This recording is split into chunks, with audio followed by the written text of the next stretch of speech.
बागेश्वर में कुमाऊनी भाषा संस्कृति और साहित्य प्रचार समिति के बैनर तले गोष्ठी का आयोजन प्रेस क्लब सभागार में किया गया। इस कार्यक्रम का नेतृत्व किशन सिंह मलरा ने किया। वक्ताओं ने कहा कि कुमाऊनी भाषा कुमाऊं के पहाड़ी जिलों अल्मोड़ा, बागेश्वर, पिथौरागढ़ और चंपावत की मातृभाषा है। प्यार, पीर और संघर्षों के बीच यह भाषा विकसित हुई और कई पीढ़ियों ने इसके संरक्षण और विकास में अपना योगदान दिया। लेकिन आधुनिक दौर में पलायन और बदलती सामाजिक परिस्थितियों के चलते कुमाऊनी भाषा खतरे में आ गई है। वक्ताओं ने सुझाव दिया कि इसे संविधान की 8वीं अनुसूची में शामिल करने से ही युवा पीढ़ी में भाषा की प्रगति और ठहराव सुनिश्चित होगा। किशन सिंह मलरा, संयोजक कुमाऊनी भाषा समिति, ने कहा कि भाषा के संरक्षण के लिए सभी को आगे आना होगा।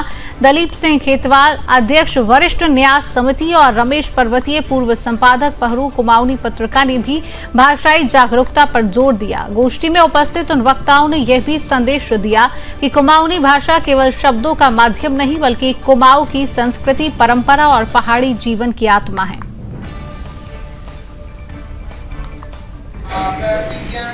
धन्यवाद।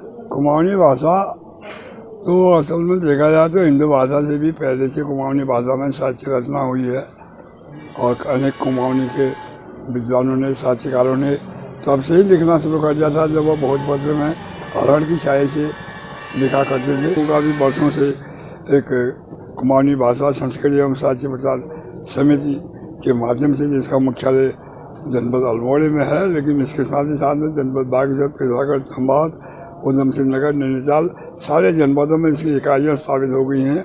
बागेश्वर जनपद में भी वृक्ष पुरुष किशन जी मलरा जी के संयोग। पहले मैं तो सारी कुमाऊं वालों को पहला कहता हूँ कि हमारी भाषा को आपने भुला दिया। हमारी भाषा भुलाई दी, जब हमारी संस्कार भी भुला दिए।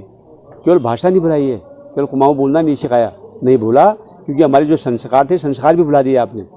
आज हमारा कोई बच्चे को जो हम नहीं सिखा, वो नहीं कर सकते। अपने परिवार के हमारे बच्चों को अगर हमने कुमाऊं में नहीं सिखा सकते, हम दूसरों को कैसे कर सकते हैं? आप ही बताइए ना। एक मैं सीधी सी बात करता हूँ, मैं बड़ा सीधे बोलता हूँ, मैं बहुत टेढ़ा मेढ़ा बोलने वाला आदमी हूँ, लेकिन आप ये बताइए कि आज हमारे जितने जनप्रतिनिधि हैं वोट मांगने के लिए पहाड़ी में और शराब बांटने के लिए हिंदी में।